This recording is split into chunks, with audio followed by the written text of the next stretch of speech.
أعوذ بالله من الشيطان الرجيم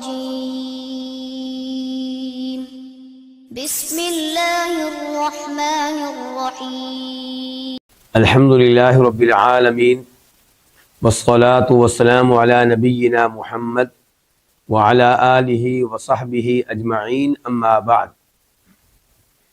آج ہم ہیں عمدۃ الاحکام کے ساتھ ہیں یہاں پہ وہ احادیث جن کا تعلق ہے الصداق سے۔ آج ہم وہ احادیث پڑھیں گے جن کا تعلق ہے الصداق۔ الصداق کہتے ہیں حق مہر کو۔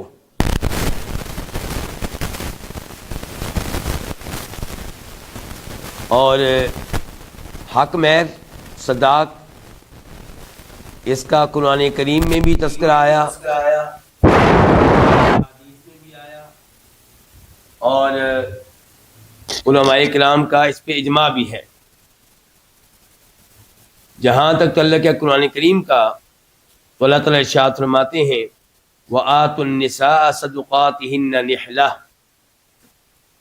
سورہ نساء آیت نمبر 4 کہ عورتوں کو ان کے حق مہر دو۔ اور پھر حدیث میں بھی حق مہر کا بار بار تذکرہ آیا۔ ان حدیث میں سے ایک حدیث وہ ہے جو آج ہم پڑھیں گے۔ مثال کے طور پہ ایک حدیث میں آپ اپنے صحابی سے کہتے ہیں التمس ولو خاتما من حدید، کہ شادی کرنا چاہتے ہو تو پھر حق مہر لے کر آؤ۔ اگر تم کہتے ہو کہ تمہارے پاس کچھ نہیں ہے تو لوہے کی انگوٹھی لے آؤ، لیکن کچھ نہ کچھ لے کر آؤ۔ تیسرے نمبر پہ یہ ہے کہ علماء کرام کا اجماع ہے اس بات پہ کہ نکاح میں حق مہر کا ہونا یہ شریعت کا تقاضا ہے۔ اور قیاس کا تقاضا بھی یہی ہے۔ وہ اس طرح کے نکاح کے ذریعے، شادی کے ذریعے ایک عورت ایک مرد کے لیے حلال ہو جاتی ہے تو اس کا معاوضہ ہونا ضروری ہے، اور وہ کس شکل میں ہے؟ حق مہر کی شکل میں۔ اس کی کم از کم مقدار کیا ہے اور زیادہ سے زیادہ مقدار کیا ہے حق مہر کی؟ شریعت نے کم از کم حق مہر کی کوئی تعداد مقرر نہیں کی، اور زیادہ سے زیادہ حق مہر کی بھی کوئی تعداد مقرر نہیں ہے۔ ہمارے حنفی علماء کرام کے ہاں معروف ہے اس کی کم از کم مقدار، لیکن اس کی کم از کم مقدار شریعت نے نہیں بتائی۔ البتہ یہاں پہ یہ حدیث آپ کے سامنے رکھنا چاہوں گا کہ عمر فاروق رضی اللہ عنہ کہتے ہیں کہ نبی علیہ الصلوۃ والسلام نے اپنی کسی بیوی کو 12 اوقیہ سے بڑھ کر حق مہر نہیں دیا۔ 12 اوقیہ، ایک اوقیہ میں ہوتے ہیں 40 درہم۔ کتنے درہم؟ 40۔ اب 12 کو جب آپ 40 میں ضرب دیں گے تو رزلٹ کیا نکلے گا؟ 480۔ ماشاءاللہ، 480 درہم۔ اور ایک دوسری روایت سے پتہ چلتا ہے کہ 12 اوقیہ اور آدھا اوقیہ، اب ہو گئے پورے 500 درہم۔ اور 500 درہم کا اندازہ لگایا گیا ہے 131 تولے چاندی، 131، اور یہ بنتی ہے تقریباً 1550 گرام۔ 1550 گرام یعنی کہ آپ کہہ سکتے ہیں تقریباً 1.5 کلو چاندی۔ اس سے زیادہ حق مہر آپ نے اپنی کسی بیوی کو نہیں دیا۔ البتہ آپ کی بیگم اور ہماری ماں ام حبیبہ رضی اللہ عنہ، ان کا حق مہر بہت زیادہ تھا، لیکن وہ اللہ کے نبی نے نہیں دیا علیہ السلام، وہ نجاشی نے اپنی طرف سے دیا تھا۔ جو حبشہ کا بادشاہ تھا اس کا بڑا کردار تھا اس نکاح میں، تو اس نے اپنی طرف سے بہت زیادہ حق مہر دیا تھا۔ لیکن آپ کی جو باقی بیویاں ہیں جن کو خود آپ نے حق مہر دیا، آپ نے کسی بھی بیوی کو 500 درہم سے زیادہ، 1.5 کلو چاندی سے زیادہ حق مہر نہیں دیا۔ کوئی آپ میں سے جانتا ہے کہ 1.5 کلو چاندی کا آج کل ریٹ کیا ہوگا؟ کچھ پتہ ہے کسی کے علم میں ہے؟ امید یہ ہے کہ کسی کو نہیں پتہ ہوگا۔ چلیں جی، اگر آپ معلومات لے سکتے ہیں ابھی گوگل سے تو لے کر ہمیں بتا دیں، اگر لے سکتے ہیں تو ہم انتظار کرتے ہیں، آگے بڑھتے ہیں اس وقت تک ہم۔ تو اب ہم باقاعدہ آغاز کرتے ہیں احادیث کا۔ یہ تھوڑی سی تمیدی باتیں تھیں حق مہر کے تعلق سے۔ حق مہر کو عربی میں کیا کہتے ہیں؟ الصداق۔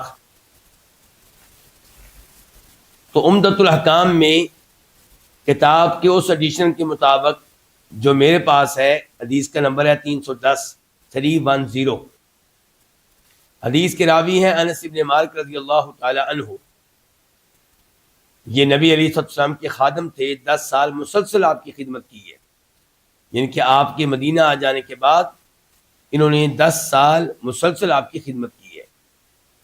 یہ کہتے ہیں کہ ان رسول اللہ صلی اللہ علیہ وسلم اعتق صفیہ، آپ علیہ الصلوۃ والسلام نے سیدہ صفیہ کو آزاد کیا، وجعل عتقها صداقها، اور ان کی آزادی کو ان کا حق مہر مقرر کر دیا۔ اس حدیث کو روایت کیا امام بخاری رحمہ اللہ نے، نمبر ہے 5086 5086، اور پھر اس کو روایت کیا امام مسلم نے، نمبر ہے 1365 1365۔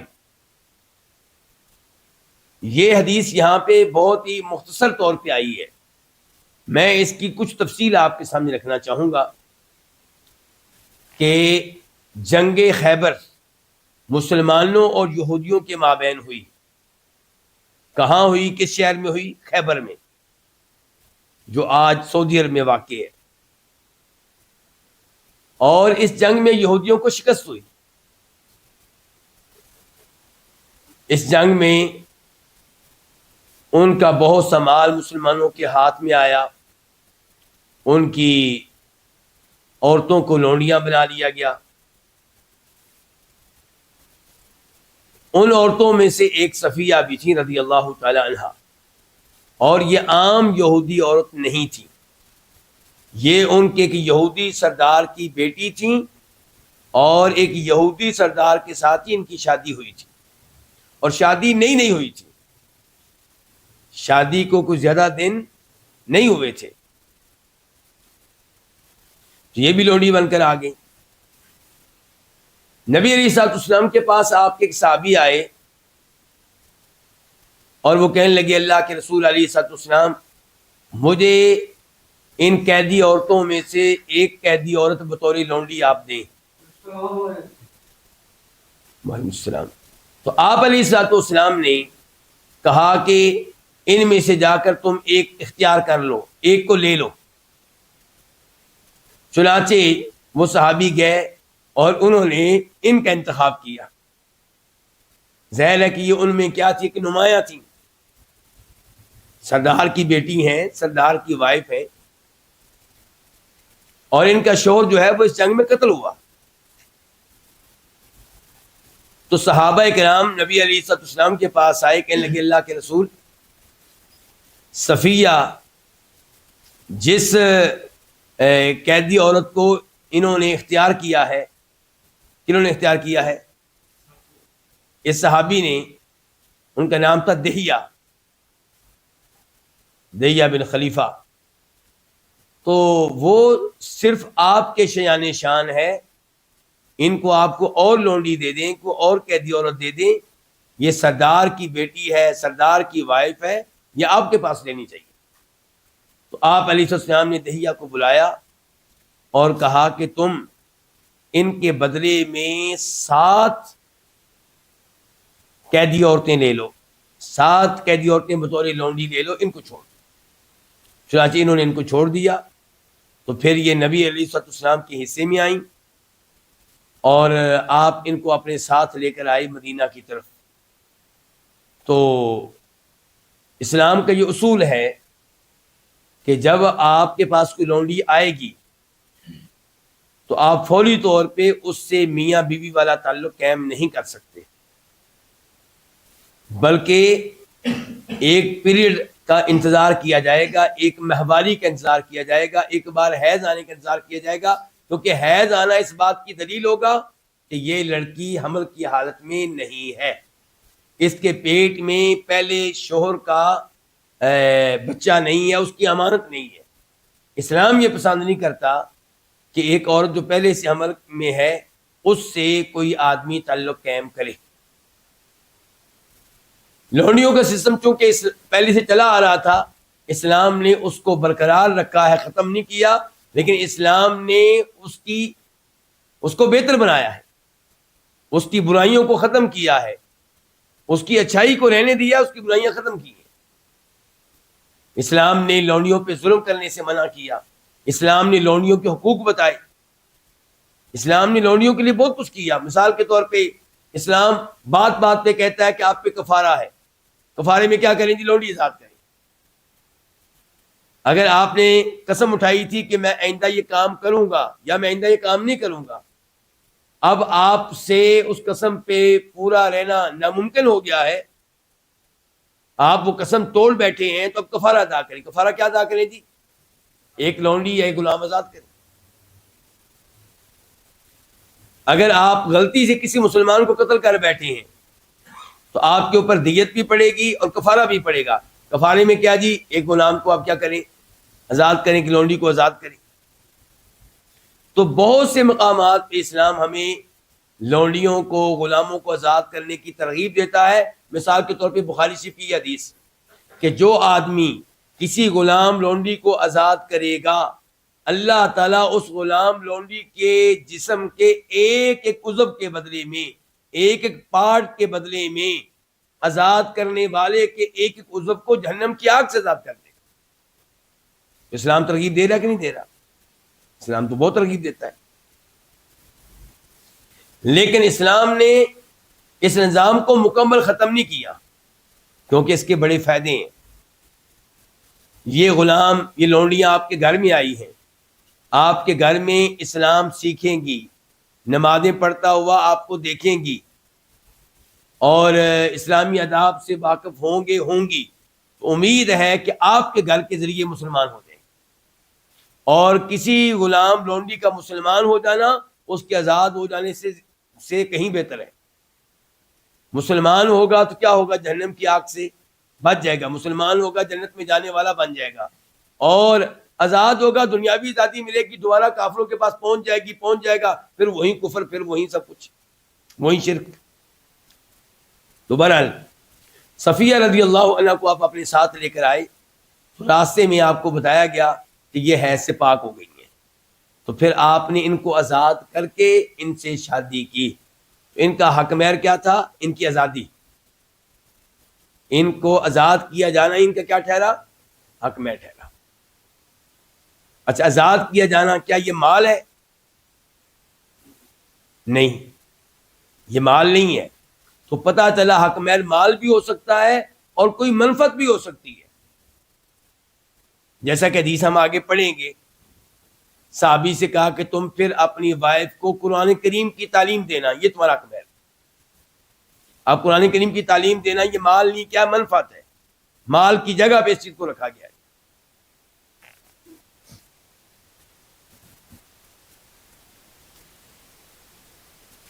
اس حدیث سے ہمیں کیا کیا مسائل معلوم ہوئے، یہ بتانے سے پہلے میں اسی موضوع سے تعلق رکھنے والی ایک اور روایت کی طرف اشارہ کرنا چاہوں گا۔ ام سلیم کو تو آپ جانتے ہیں، کیا جانتے ہیں؟ کوئی ایک بات بتائیں ان کی جی؟ انس رضی اللہ عنہ کی والدہ ہے، جو بھی اس حدیث کے راوی ہیں جو ہم پڑھ رہے ہیں۔ ام سلیم کے گھر آپ کافی جایا کرتے تھے۔ ام سلیم بہت عقل مند عورت تھی۔ یہ وہی ہیں جن کا شوہر گیا تھا تو بچہ بیمار تھا، شوہر واپس آئے تو کہا بچے کا کیا حال ہے؟ کہا بڑی سکون میں ہے، بڑے آرام میں ہے۔ اب وہ تکلیف نہیں رہی جو پہلے محسوس کر رہا تھا۔ شوہر نے سمجھا کہ اس کا مطلب الحمدللہ بچہ ٹھیک ہو گیا ہے، اور انہوں نے اپنے شوہر کی خاطر اچھا لباس پہنا، اپنے جسم کا اہتمام کیا، زیب و زینت کا اہتمام کیا، اور شوہر کو اپنی خواہش پوری کرنے دی، تعلق قائم کرنے دیا۔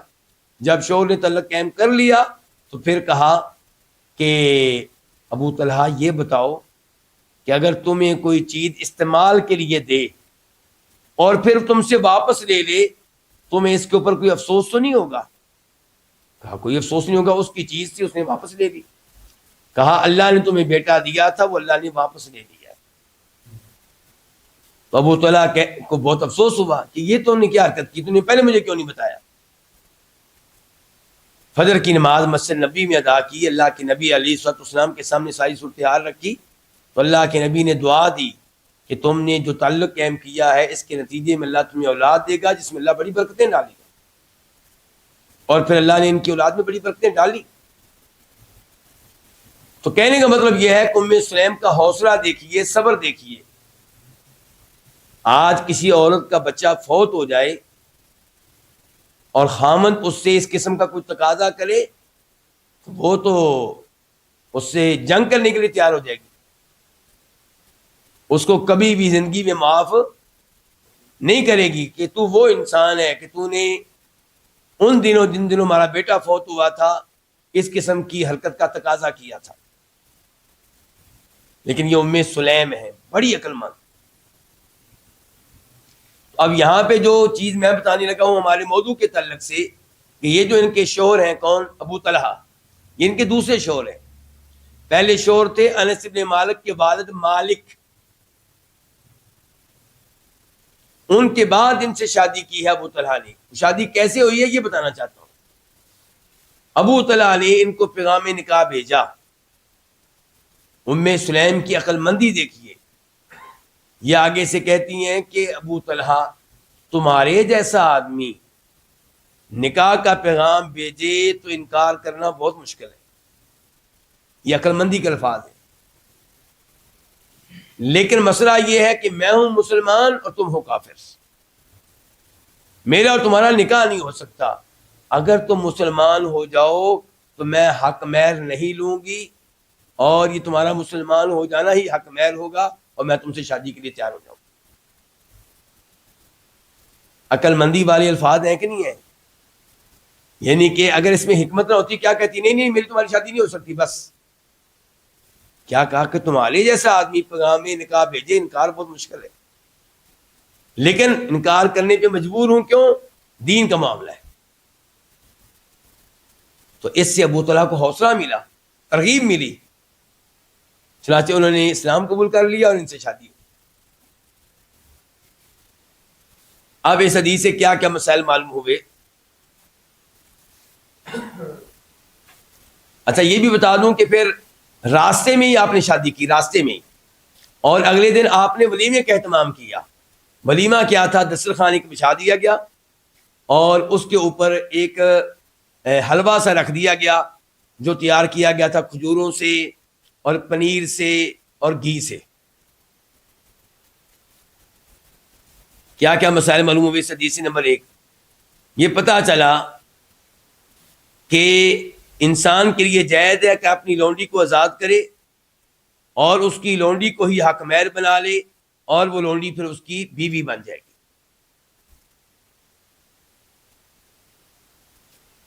نمبر 2، اس حدیث سے پتہ چلا کہ اس قسم کی صورتحال میں اس لڑکی سے اجازت لینے کی ضرورت نہیں ہے، اور اس قسم کی صورتحال میں گواہوں کی بھی ضرورت نہیں ہے، اس لڑکی کے ولی کی بھی ضرورت نہیں ہے۔ کیوں بھائی؟ دیکھیں یہ جو تھا اس کا مالک تھا، اس کے سارے معاملات اس کے ہاتھ میں تھے، الف سے لے کے یہ تک، الف سے لے کے یہ تک۔ یہ تو اس نے نیکی کی ہے کہ اس کو آزاد عورت بنا دیا ہے، آزاد عورتوں والے اس کو حقوق دے رہا ہے، تو اس لیے یہاں پہ گواہوں کی ضرورت نہیں ہے، ولی کی ضرورت نہیں ہے، بس اس کو آزاد کر کے اس سے ایجاب و قبول، یعنی کہ یہی ہوگا کہ اس کو بتا دے گا کہ میں تمہیں آزاد کر کے تم سے شادی کر رہا ہوں۔ تیسرے نمبر پہ اس حدیث سے مسئلہ معلوم ہوا کہ یہ جائز ہے کہ حق مہر مال کی جگہ پہ کوئی منفعت ہو، چاہے وہ دینی ہو چاہے دنیاوی ہو. یہاں یہ منفعت دینی تھی کہ دنیاوی؟ یہاں پہ دنیاوی تھی کہ تمہیں آزاد کر رہا ہوں، اور دینی کیا ہوگی؟ تمہیں قرآن کی تعلیم دوں گا.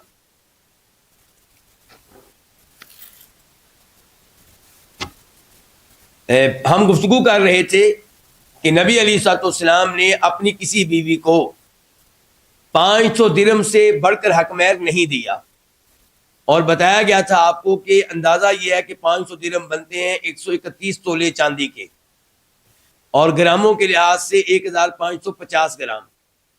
اب ہمارے بھائی اذان بیٹھے ہوئے ہیں، انہوں نے اندازہ کر کے بتایا ہے کہ یہ 6,60,000 روپیہ بنتا ہے، 6,60,000 روپیہ تقریباً. اور ہم لوگ کیا کر رہے ہیں جی؟ شادی ہو رہی ہے، کتنے حق مہر میں دی؟ 60 لاکھ روپے کا جہیز لینے والا حق مہر کی باری آتی ہے تو کیا بن جاتا ہے؟ کمینہ بن جاتا ہے. ادھر بھی کمینگی دکھائی کہ 60 لاکھ کا جہیز لیا ہے. ایک ہے کہ بچی والے خوشی سے تھوڑا بہت دے دیں، ایک ہے کہ آپ لے رہے ہیں، اشارے کرتے ہیں. جب رشتے کی باتیں ہو رہی ہوتی ہیں تو ان کو سناتے ہیں کہ جی ہماری پڑوسن کی ماشاءاللہ بہو آئی ہے، وہ تقریباً جی 1 کروڑ روپے کا جہیز لے کر آئی ہے. جی میری جو بڑے بیٹے کی جو بیوی ہے، وائف ہے، میری بڑی بہو، وہ ماشاءاللہ ان کو تو گاڑی بھی دی گئی تھی، ساتھ ان کو پلاٹ بھی دیا گیا تھا. یہ کمینگی نہیں تو اور کیا ہے؟ ہاں کوئی والد اپنی خوشی سے چند تحفے اگر اپنی بیٹی کو دیتا ہے تو میں یہ نہیں کہتا کہ وہ حرام ہے، لیکن لینا، اشارے کرنا، تقاضا کرنا، لڑکی کو تنگ کرنا اگر حق مہر جہیز کم لے کر آئے، یہ سب اثرات ہیں ہمارے ہندوؤں کے ساتھ رہنے کے، سکھوں کے ساتھ رہنے کے. کیونکہ وہ وراثت نہیں دیا کرتے تھے ہندو لوگ اپنی بچیوں کو، شادی کے موقع پہ ہی جہیز کا سامان دے کے اس کو فارغ کر دیتے تھے.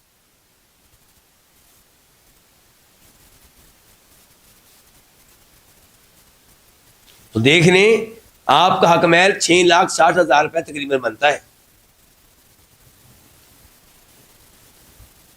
چوتھے نمبر پہ اس حدیث میں مسئلہ ہمیں معلوم ہوا کہ نبی علیہ الصلوۃ والسلام کا اعلی اخلاق. آپ کتنے عظیم انسان تھے.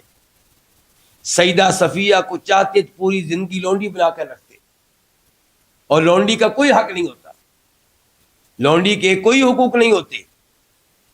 لیکن آپ نے جب دیکھا کہ یہودی سردار کی بیٹی ہے، یہودی سردار کی بیوہ ہے، آپ نے ان کو ایک عظیم مقام دیا، آزاد کیا، اپنی بیوی بنایا، ام المؤمنین کہلائیں، مومنوں کی ماں کہلائیں.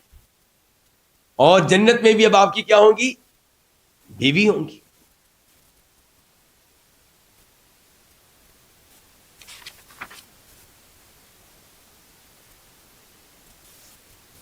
یہاں سے یہ بات بھی واضح ہوئی کہ نبی علیہ الصلوۃ والسلام نے اگرچہ شادیاں کثرت سے کی ہیں، ایک وقت میں آپ کی 9 بیویاں رہی ہیں، اور ٹوٹل آپ کی بیویاں کتنی رہی ہیں؟ 11. لیکن کوئی یہ مت سوچے کہ آپ کی شادی کے پیچھے وہ مقاصد تھے جو غیر مسلموں میں سے کئی لوگ سمجھتے ہیں کہ شاید سیکس کا مسئلہ تھا، جنسی خواہشات کا مسئلہ تھا. نہیں، ایسی بات نہیں تھی. اگر ایسی بات ہوتی تو آپ اپنے گھر میں طرح طرح کی کنواری لڑکیاں جمع کر لیتے،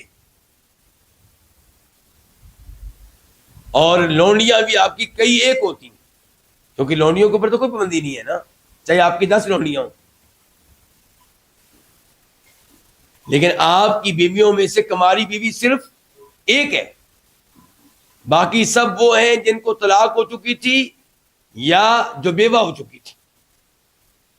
اور پھر دیکھیں آپ کی جو جوانی ہے 25 سال سے لے کے 50 سال تک، یہ ہوتا ہے جوانی کا اصل وقت، اس میں آپ کی صرف ایک وائف ہے، اور وہ ایک وائف کماری نہیں ہے.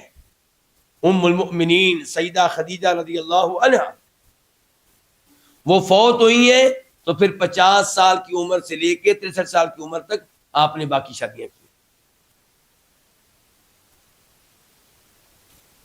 اور ان میں سے بہت سی آپ کی بیویاں ایسی ہیں بڑی عمر کی تھی. تو اس سے پتہ چلا کہ آپ کی ہر شادی کے پیچھے کئی دیگر مقاصد تھے. مثال کے طور پہ یہاں پہ آپ نے دیکھ لیا سیدہ صفیہ کو آپ نے عزت دی ہے, اور کہیں پہ یہ ہوا ہے کہ ام حبیبہ ہیں, اللہ کی راہ میں مکہ چھوڑ کے حبشہ میں گئی ہیں, کالوں کی سرزمین میں چلی گئی ہیں, اللہ کی وجہ سے اتنی بڑی قربانی دی ہے. وہاں پہ شور ان کا کیا ہو گیا, مرتد ہو گیا. تو نبی علیہ الصلوۃ والسلام نے پیغام بھیجا شاہ حبشہ کو کہ ان سے میرا نکاح کر دیا جائے. چنانچہ آپ کو ان کے ساتھ نکاح کیا گیا. کہیں جناب عمر فاروق کی بیٹی ان کا شوہر فوت ہو چکا ہے, جناب عمر فاروق پریشان ہے اور آپ کے عظیم صحابی ہیں, تو آپ نے ان کی بیٹی سے نکاح کر کے جناب عمر فاروق کو عزت دی ہے. تو آپ کی ہر شادی کے پیچھے ایسی حکمتیں ہیں. آخر میں اس حدیث کے تعلق سے جو مین مسئلہ ہے اس میں علماء کرام کا اختلاف, کہ کئی علماء کرام کا یہ موقف ہے کہ لونڈی کو آزاد کر کے آزادی کو حق مہر مقرر کر کے اس سے شادی کی جا سکتی ہے, جیسا کہ ہم نے اس حدیث میں پڑھا. اور اس موقف کو اپنایا ہے بعد میں آنے والے ائمہ کرام میں سے امام احمد نے, امام اسحاق بن راہوے نے. کہتے ہیں ایسا کیا جا سکتا ہے, جبکہ دیگر کئی علماء کرام کہتے ہیں ایسا کرنا جائز نہیں ہے. ان میں امام حنیفہ رحمہ اللہ ہیں, امام مالک ہیں. اور اس حدیث کا جواب انہوں نے کیا دیا, کئی جواب دیے. ان میں سے ایک جواب یہ ہے کہ یہ حدیث خاص ہے, یہ معاملہ خاص ہے, نبی علیہ الصلوۃ والسلام کے ساتھ امت کے لیے ایسا کرنا جائز نہیں ہے. جبکہ صحیح بات یہ ہے کہ نبی علیہ الصلوۃ والسلام نے جو بھی کیا وہ امت کے لیے بھی جائز ہے. جو کام آپ کے ساتھ خاص تھے وہ ہمیں بتا دیے گئے, جو نہیں بتایا گیا وہ معاملہ عام ہے, خاص نہیں ہے. دلیل کیا ہے کہ اللہ تعالیٰ ہمیں کہتے ہیں جی میرے نبی کی پیروی کرو, فاتبعونی, میرے نبی کی کیا کرو, پیروی کرو, ان کے نقش قدم پہ چلو. اور کبھی اللہ تعالیٰ کہتے ہیں لقد کان لکم فی رسول اللہ اسوۃ حسنہ, میرے نبی تمہارے لیے بہترین نمونہ ہے, تمہارے آئیڈیل ہیں. تو جب آپ کے امور میں یہ احتمال رہتا ہے کہ وہ آپ کے ساتھ خاص ہے, تو پھر ہم سے کیوں تقاضا کیا جا رہا ہے جی آپ کے نقش قدم پہ چلو. پتہ چلا کہ آپ ہمارے لیے اسوہ ہیں, ہمارے امام ہیں, پیشوا ہیں, ہم نے آپ کی طرح کے اعمال کرنے ہیں. تو اس لیے آپ کا ہر عمل امت کے لیے حجت ہے, دلیل ہے. اور جو امور خاص سے آپ کے ساتھ وہ بتا دیے گئے. اور یہیں پھر راجے ہے, کیا راجے ہے کہ کسی لونڈی کو آزاد کر کے آزادی کو حق مہر مقرر کر کے اس سے شادی کی جا سکتی ہے. اب ہم منتقل ہوتے ہیں حدیث نمبر 311 کی طرف. 311 یہ راوی ہے سہل بن سعد الساعدی رضی اللہ تعالی عنہ. کہتے ہیں کہ ان رسول اللہ صلی اللہ علیہ وسلم جاءته امرأة, نبی علیہ الصلوۃ والسلام کے پاس ایک عورت آئی. فقالت, تو اس نے کہا, انی وہبت نفسی لک, کہ میں نے اپنا نفس آپ کے لیے ہبہ کر دیا ہے, میں نے اپنی جان آپ کے لیے ہبہ کر دی ہے, اپنا جسم آپ کے لیے ہبہ کر دیا ہے. یعنی کہ میں آپ کی بیوی بننے کے لیے تیار ہوں. اور ہبہ کر دیا کا مطلب یہ ہے کہ حق مہر بھی نہیں لوں گی. فقامت طویلا, تو وہ کافی دیر کھڑی رہی, انتظار کرتی رہی کہ آپ کیا جواب دیتے ہیں. فقال رجل یا رسول اللہ, تو ایک آدمی نے کہا اللہ کے رسول, زوجنیہا, زوج آپ شادی کر دیں, نی میری ہا, اس عورت سے, اِلَّمْ يَكُنْ لَكَ بِهَا حَاجَةٌ، اگر آپ کی اس میں کوئی دلچسپی نہیں ہے، اگر آپ کو اس میں کوئی دلچسپی نہیں ہے، آپ کی اس میں کوئی حاجت نہیں ہے، تو پھر آپ میری سے شادی کر دیں۔ فقال، تو آپ علیہ الصلوۃ والسلام نے کہا، هل عندك من شيء تصدقها، کیا تیرے پاس کوئی ایسی چیز ہے جو تو اسے بطور حق مہر دے سکے؟ فقال ما عندي الا ازاری هذا، میرے پاس میری اس تہ بند کے سوا کچھ نہیں ہے جو میں نے تہ بند پہنا ہوا ہے کہ پہنی ہوئی ہے؟ ہاں جی خالد صاحب، تہ بند پہنا ہوا ہے یا چادر میں نے جو پہنی ہوئی ہے۔ ازار ہے لفظ عربی میں، اور ازار اس چادر کو کہتے ہیں جو انسان شلوار کی جگہ پہ پہنتا ہے۔ جو چادر قمیض کی جگہ پہنی جاتی تھی اس کو کہتے تھے ردا، اس کو عربی میں کیا کہتے تھے؟ ردا۔ تو ازار کا لفظ بولا گیا تو یہ وہ چادر تھی جو شلوار کی جگہ پہ پہنی گئی تھی۔ اس سے کیا پتا چلا کہ صحابہ کرام کتنے غریب تھے، کتنے مسکین تھے، اور پھر بھی اللہ کے اوپر مکمل راضی، بلکہ پریشان رہتے تھے کہ اللہ نے نعمتوں کے بارے میں سوال کر لیا تو ہم کیا جواب دیں گے۔ ٹوٹل لباس کیا دی؟ ٹوٹل لباس ایک چادر، دو چادریں بھی نہیں۔ فقال رسول اللہ صلی اللہ علیہ وسلم، تو فرمایا نبی علیہ السلام نے، ان اعطیتها ازارک جلست ولا ازار لک، اگر یہ چادر تو نے اس کو عورت کو دے دی بطور حق مہر، تو جلستا، تو بیٹھا رہے گا اس حالت میں کہ تیرے پاس کوئی چادر نہیں ہوگی، تو ننگا ہو جائے گا، تیرا کیا بنے گا پھر؟ فَلْتَمِسْ شَيْئًا، تو کوئی اور چیز تلاش کرو۔ قَالَ مَا أَجِدُ، صحابی نے کہا اللہ کے رسول میرے پاس کوئی اور چیز موجود نہیں ہے۔ قَالَ فَلْتَمِسْ وَلَوْ خَاتَمًا مِّنْ حَدِيدٍ، ڈھونڈو، تلاش کرو، چاہے لوہے کی کوئی انگوٹھی ہو، چاندی کی نہیں کوئی بات نہیں، سونے کی نہیں، لوہے کی کوئی انگوٹھی تلاش کر لو۔ فَالْتَمَسَ، وہ صحابی نکل گیا کیا کام کرنے کے لیے؟ تلاش کرنے کے لیے۔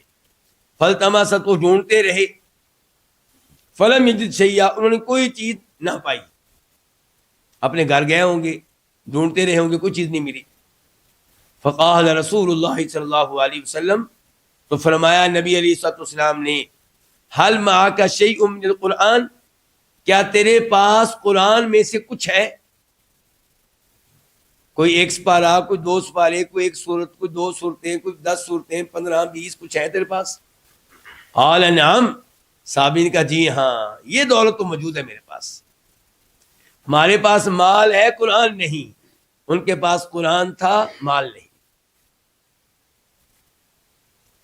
فقال رسول اللہ صلی اللہ علیہ وسلم، تو فرمایا نبی علیہ الصلوۃ والسلام نے، زوجتکہا، میں نے تیری شادی کر دی، ہاں اس عورت سے، بما معک من القرآن، اس قرآن کے عوض میں جو تمہارے پاس ہے، یعنی کہ حق مہر کیا بنا پھر؟ قرآن۔ اس حدیث کو امام بخاری نے اپنی صحیح بخاری میں بار بار ذکر کیا ہے، بار بار لے کر آئے ہیں، بار بار روایت کیا ہے۔ اور امام بخاری ایک حدیث کو بار بار کیوں لے کر آتے ہیں؟ تاکہ ہر حدیث سے تاکہ اس حدیث سے بار بار نیا مسئلہ اخذ کرنے کے لیے، کہ اس حدیث سے یہ مسئلہ بھی معلوم ہوا، اس حدیث سے یہ مسئلہ بھی معلوم ہوا، اس حدیث کے اوپر یہ مسئلہ بھی معلوم ہوا۔ اور امام بخاری جو مسئلہ معلوم ہوتا ہے اس کو کیا بنا دیتے ہیں؟ حدیث ذکر کرنے سے پہلے اس کا باب بنا دیتے ہیں، اس کی عنوان بنا دیتے ہیں۔ اسی لیے علماء کرام کہا کرتے ہیں فقہ البخاری فی تراجم ابوابہ، امام بخاری کی فقاہت اگر آپ ڈھونڈنا چاہتے ہیں تو وہ آپ کو ملے گی ان کے قائم کیے ہوئے ابواب میں۔ امام مسلم کیا کرتے ہیں؟ وہ ایک حدیث کو ایک بار لے کر آتے ہیں ایک ہی جگہ پہ، البتہ اس کی مختلف روایات کی طرف اسی جگہ پہ اشارہ کر دیتے ہیں۔ لیکن امام بخاری اس حدیث کو کئی بار لے کر آتے ہیں. تو صحیح بخاری حدیث کی بھی کتاب ہے اور فقاہت کی بھی کتاب ہے، فقہ کی بھی کتاب ہے. تو دیکھیے اب ذرا اس حدیث کے ساتھ امام بخاری نے کیا کیا ہے. پہلے نمبر پہ اس کو لے کر آئے ہیں 2310 کے طور پہ 2310. اور یہاں پہ کیا مسئلہ اخذ کیا ہے، کیا باب قائم کیا ہے؟ باب وکالت المرأۃ الامام فی النکاح. عورت کے لیے جائز ہے کہ حکمران کو نکاح میں اپنا وکیل مقرر کر دے کہ آپ میرا نکاح کر دیں جہاں پہ آپ چاہیں. یہ مسئلہ امام بخاری نے اس حدیث سے کیسے اخذ کیا کہ اس عورت نے آ کے اللہ کے نبی کو پیشکش کی علیہ السلام اور اپنا جسم کیا کر دیا، ہبہ کر دیا. تو گویا کہ اپنا معاملہ آپ کے سپرد کر دیا. تو آپ نے پھر اس کا نکاح کہیں اور کر دیا اور یہ نکاح ٹھیک ٹھہرا، درست ٹھہرا. دوسرے نمبر پہ امام بخاری اس حدیث کو لے کر آئے تو نمبر ہے 5029 5029. اور اس بار امام بھائی نے باب کیا قائم کیا ہے؟ خیرکم من تعلم القرآن وعلمہ، کہ افضل ترین انسان وہ ہے جو قرآن سیکھے اور سکھائے. تو اس عنوان کے تحت امام بخاری کئی احادیث لے کر آئے. ایک حدیث یہ بھی لے کر آئے کہ دیکھیں اس صحابی کے پاس مال تو نہیں تھا لیکن قرآن کی دولت موجود تھی، اور جو جس کے پاس قرآن کی دولت ہو وہ عام انسان نہیں ہوتا، وہ افضل ترین انسان ہوتا ہے. اس لیے آپ نے اس صحابی کی اس عورت کے ساتھ شادی کر دی. پھر امام بخاری اس حدیث کو لے کر آئے، نمبر ہے 5030 5030. اور عنوان کیا قائم کیا ہے؟ باب القراءۃ عن ظاہر القلب، زبانی قرآن کریم کی تلاوت کرنا اوپر دیکھے بغیر، یعنی کہ یہ جائز ہے، یہ اچھی بات ہے. یہ مسئلہ اس حدیث سے کیسے معلوم ہوا کہ وہ صحابی ان صورتوں کے کیا تھے؟ حافظ تھے. اور آپ نے کہا تھا کہ تو نے یہی صورتیں اپنی بیگم کو بھی یاد کرانی ہیں. پھر امام بخاری اس حدیث کو لے کر آئے چوتھی بار اور نمبر ہے 5087 5087. اور باب کیا قائم کیا، مسئلہ کیا اخذ کیا؟ باب تزویج المعسر، جو آدمی تنگ دست ہے اس کی شادی کرنا جائز ہے. تنگ دست کیا مطلب؟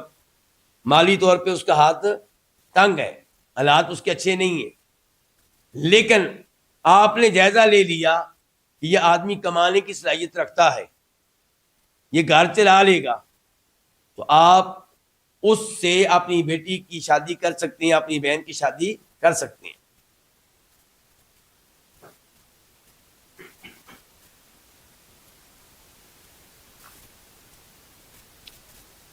پھر امام بخاری اس حدیث کو لے کر آئے ایک اور بار اور نمبر ہے 5126 5132.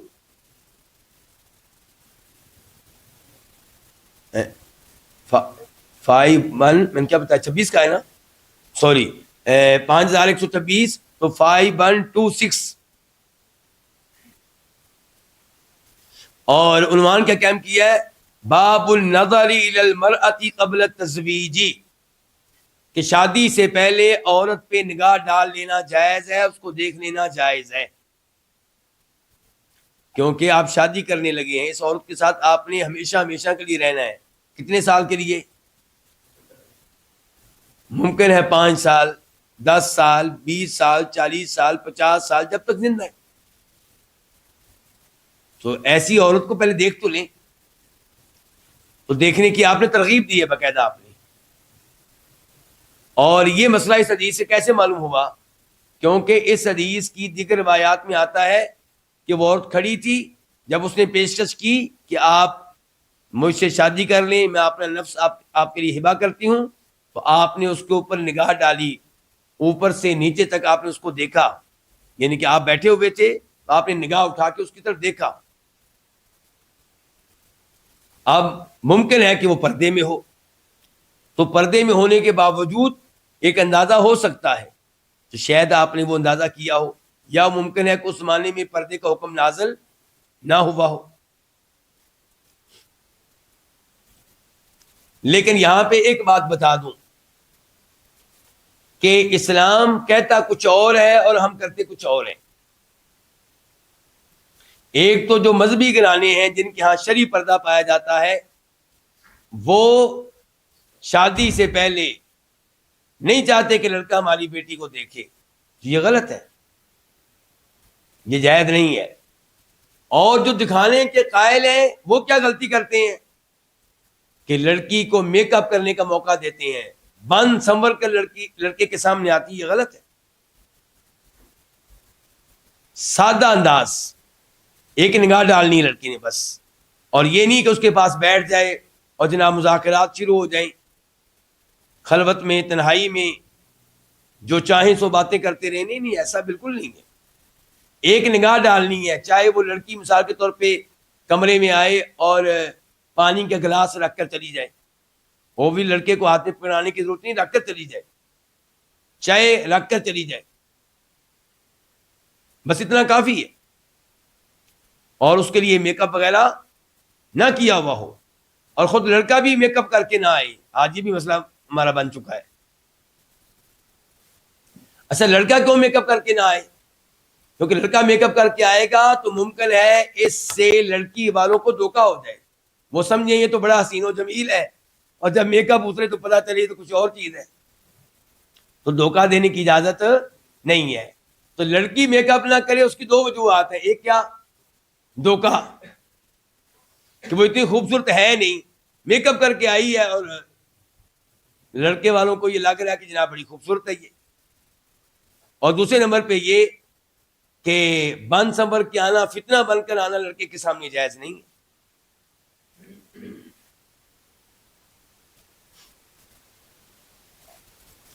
پھر حدیث نمبر، یہ امام بخاری اس حدیث کو پھر لے کر آئے، آپ دیکھتے جائیں امام بخاری کی فقہات،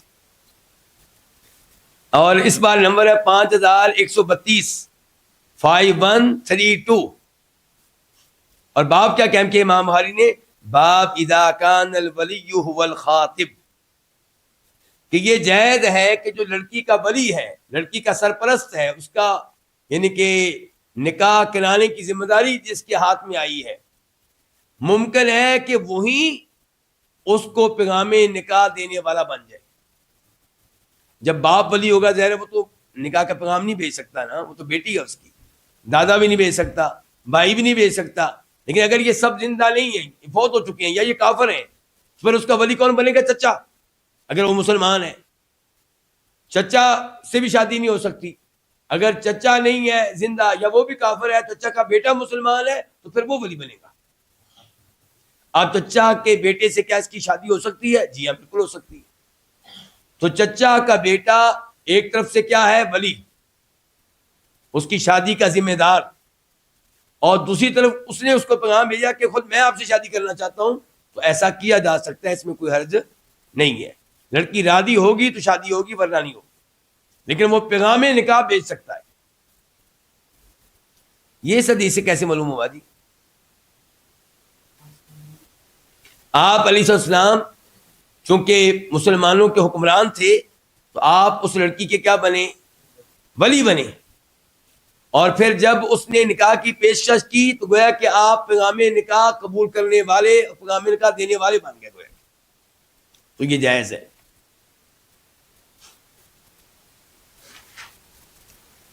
امام بخاری اس حدیث کو ایک دفعہ پھر لے کر آئے، نمبر ہے 5135، 5135،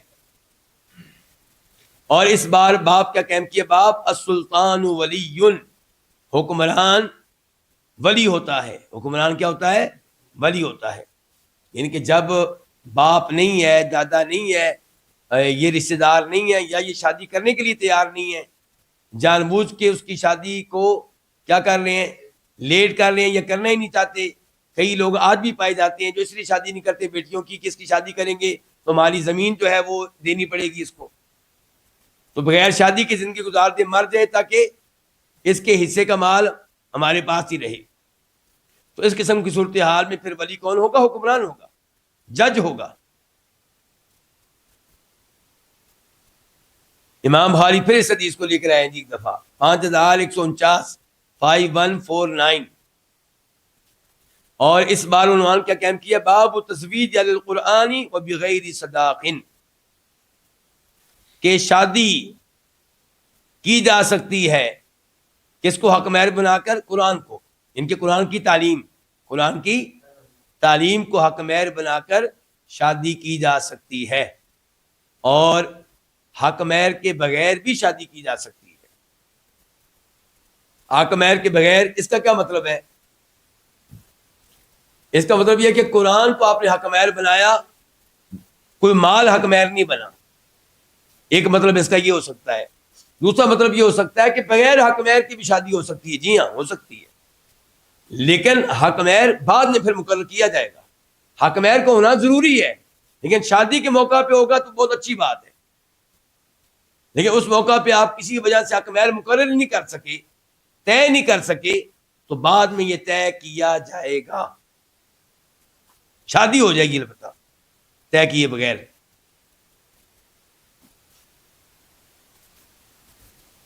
پھر امام بخاری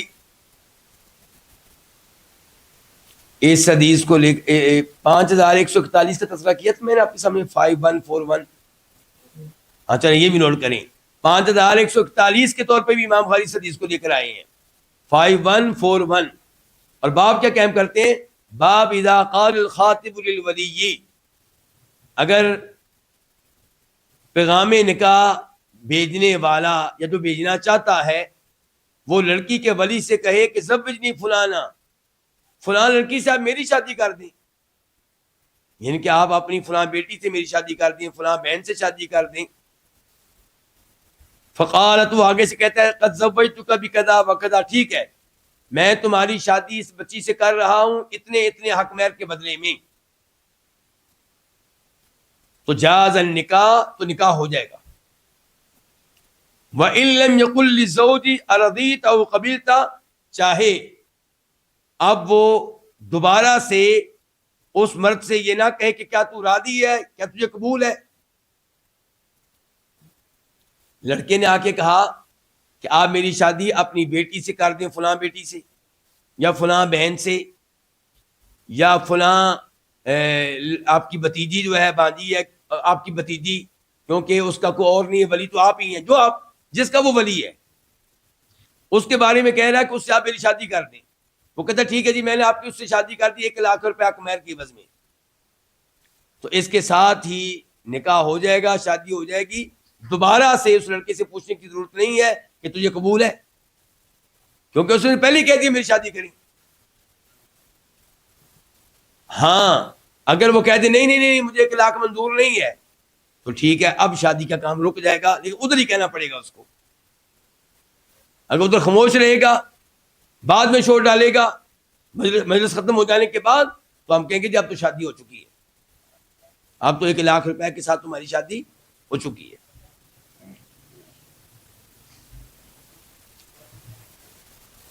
پھر امام بخاری اس حدیث کو لے کر آئے اور باب قائم کیا ہے 5871 5871، باب کے باب خاتم الحدیدی، لوہے کی انگوٹھی پہننا۔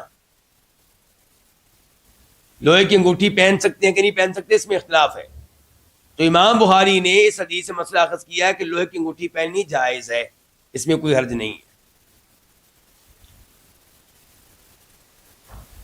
تو یہ وہ مسائل ہیں جو اس حدیث سے اخذ کیے ہیں کس نے؟ امام بخاری رحمہ اللہ نے۔ اب آخر میں ہم جلدی کے ساتھ ذکر کرنا چاہیں گے کہ اس حدیث سے کیا کیا مسائل ہمیں معلوم ہوئے۔ نمبر 1، کسی عورت کے لیے جائز ہے کہ وہ خود ہی کسی نیک مرد کو، کسی عالم دین کو، بعمل عالم دین کو شادی کی پیشکش کر دے۔ اس عورت نے آ کے کی کہ نہیں کی؟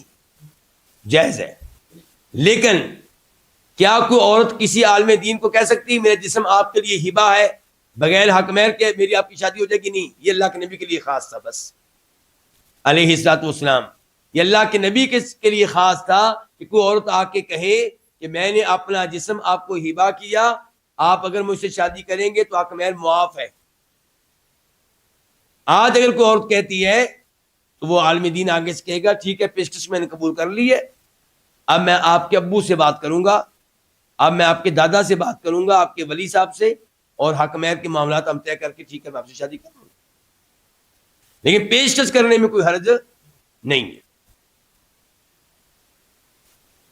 اسی طرح کوئی آدمی کسی لڑکے کو دیکھتا ہے کہ یہ علم صاحب علم ہے، دین کا اس کے پاس علم ہے اور باعمل ہے، نیک ہے، تو اس سے خود ہی کہہ سکتا ہے کہ میں اپنی بیٹی سے آپ کی شادی کرنا چاہتا ہوں، کہ آپ کو قبول ہے، جائز، اس میں کوئی حرج نہیں۔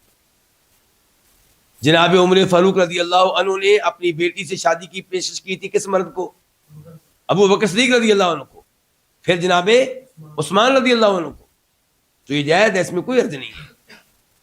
خود ہی پیشکش کر دینا اس کو جو عالم دین ہے، کمینہ نہیں ہے جو بعد میں تنگ کرے گا، اچھا آدمی آپ کو لگا ہے، صاحب علم لگا ہے، یہ بہتر ہے اس سے کہ آپ کہیں کہ نہیں جی میں تو شادی اس سے کروں گا جو خود آ کے رشتہ مانگے، چاہے وہ بے نماز ہو، چاہے وہ داڑھی منڈا ہو، چاہے وہ قبر پرست ہو۔ کتنے افسوس کی بات ہے کہ آپ اپنی بیٹی کی شادی قبر پرست سے کرنے کے لیے تیار ہیں، بے نماز سے کرنے کے لیے تیار ہیں، اور خود کسی عالم دین کو یہ پیشکش کرنے کے لیے تیار نہیں ہے، یا اپنی بیٹی کو دوسری بیوی بنانے کے لیے تیار نہیں ہے۔ پہلی بیوی بنے گی، اکیلی رہے گی، چاہے لڑکا مشرک ہو، چاہے بے نماز ہو، یہ افسوس کا مقام۔ ہاں اگر آپ چاہتے ہیں کہ آپ کی بیوی، آپ کی بیٹی دوسری بیوی نہ بنے، ہمیں اس پہ کوئی اعتراض نہیں ہے، لیکن ایسا لڑکا تلاش کریں جو نمازی ہو، توحید کے اوپر ہو، متقی اور پرہیزگار ہو۔ دوسرے نمبر پہ اس حدیث سے مسئلہ معلوم ہوا جس کا پہلے تذکرہ کر چکے ہیں امام بخاری، کہ اس کو ایک نظر دیکھنا جائز ہے جس سے آپ شادی کرنا چاہ رہے ہیں، اور نبی علیہ السلام ایک حدیث میں فرماتے ہیں، ایک دوسری حدیث میں، انظر الیہا، کہ جس لڑکی سے شادی کرنا چاہ رہے ہو اسے دیکھ لو، فَهُوَ أَحْلَىٰ أَن يُقْدَمَ بَيْنَكُمَا، اس سے تمہارے مابین بعد میں محبت قائم رہے گی۔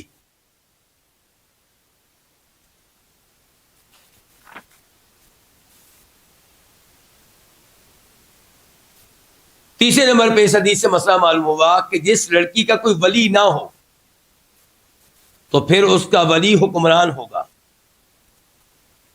آپ کہیں گے آج ہم حکمران تک وہ لڑکی کیسے پہنچے گی؟ حکمران کے نائب موجود ہیں ہر شہر میں،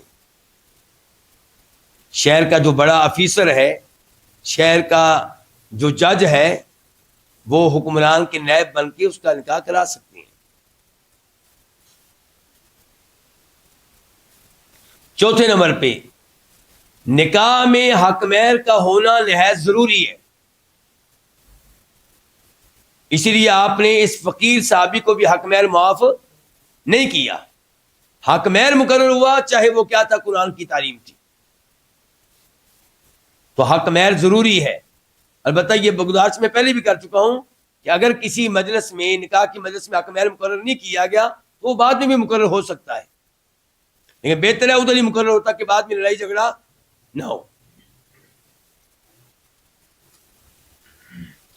پانچویں نمبر پہ مسئلہ معلوم ہوا کہ جائز ہے حق مہر بہت ہی ہلکا ہو، جائز ہے، کیونکہ آپ نے یہاں پہ اپنے فقیر صحابی سے کیا کہا تھا کہ حق مہر لے کر آؤ، چاہے لوہے کی انگوٹھی لے آؤ،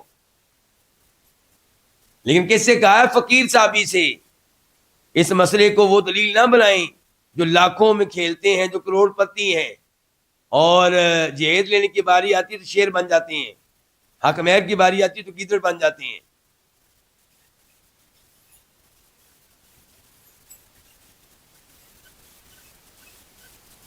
چھٹے نمبر پہ اس حدیث سے مسئلہ معلوم ہوا کہ نکاح کی مجلس میں ہی حق مہر مقرر ہو جائے تو یہ افضل ہے تاکہ بعد میں لڑائی جھگڑے نہ ہوں، لیکن اگر اس مجلس میں حق مہر ذکر نہیں کیا جاتا تو نکاح ٹھیک ہے، اور پھر حق مہر کیسے مقرر ہوگا یہ اہم بات ہے۔ پھر حق محل مقرر ہوگا کس اصول کے تحت؟ مہر مثل. مہر مثل وہ کیا ہوتا ہے؟ دیکھا جائے گا کہ اس لڑکی کے خاندان میں اس قسم کی لڑکی کا حق مہر کیا ہوتا ہے. یہ لڑکی کیسی ہے جی؟ قد اچھا ہے جی، اس کا خوبصورت ہے جی، بالکل خوبصورت ہے. اچھا تعلیم کتنی ہے جی؟ یہ تعلیم ہے جی. مثال کے طور پہ اس نے کیا کر رکھا ہے؟ FSC کر رکھی ہے، ساتھ قرآن پڑھی ہوئی ہے، نماز پڑھتی ہے، توحید کے اوپر ہے. تو اس قسم کی لڑکیاں جو اس کے خاندان کی، جن کی شادیاں پہلے ہو چکی، اس قسم کی لڑکیوں کی اس کے خاندان میں سے ان کا حق مہر کتنا مقرر ہوا تھا، اس کو دیکھ کے اس کا کوئی نہ کوئی حق مہر مقرر کر لیا جائے گا. اس حدیث سے بھی معلوم ہوا کہ اگر کسی کا نکاح ہوا، ایجاب و قبول ہوا، اور اس میں خطبہ نکاح نہیں پڑھا گیا تو نکاح پھر بھی درست ہوگا. اگرچہ خطبہ نکاح پڑھنا چاہیے تاکہ نکاح میں برکت پڑے اور اس سنت پہ عمل ہو، لیکن اگر خطبہ نکاح نہ پڑھا جائے نکاح تب بھی ٹھیک ہے. اس حدیث میں خطبہ نکاح کا تذکرہ نہیں آیا.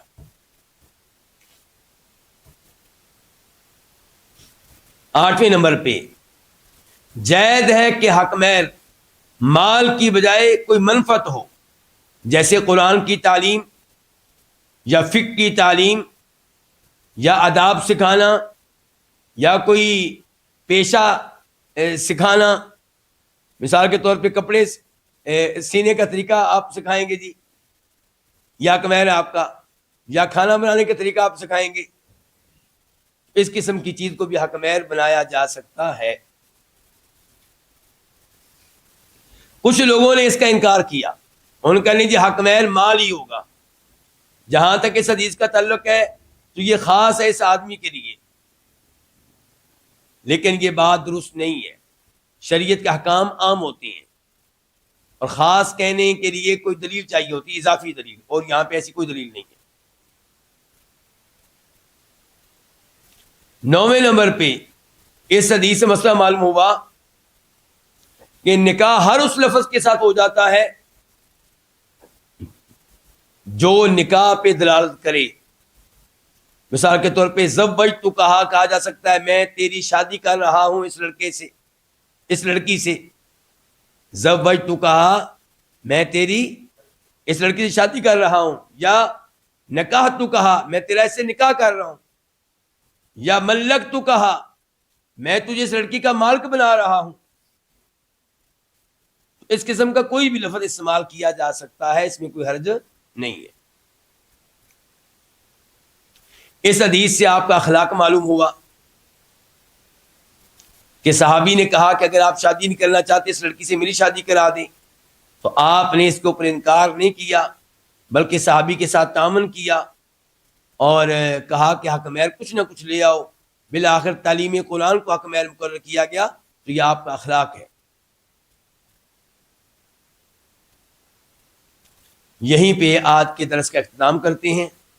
اللہ رب العزت سے دعا ہے کہ اللہ تعالی ہمیں قرآن و حدیث کے احکام سیکھنے کی توفیق دے اور ان پہ عمل پیرا ہونے کی توفیق دے. وآخر دعوانا الحمدللہ رب العالمین.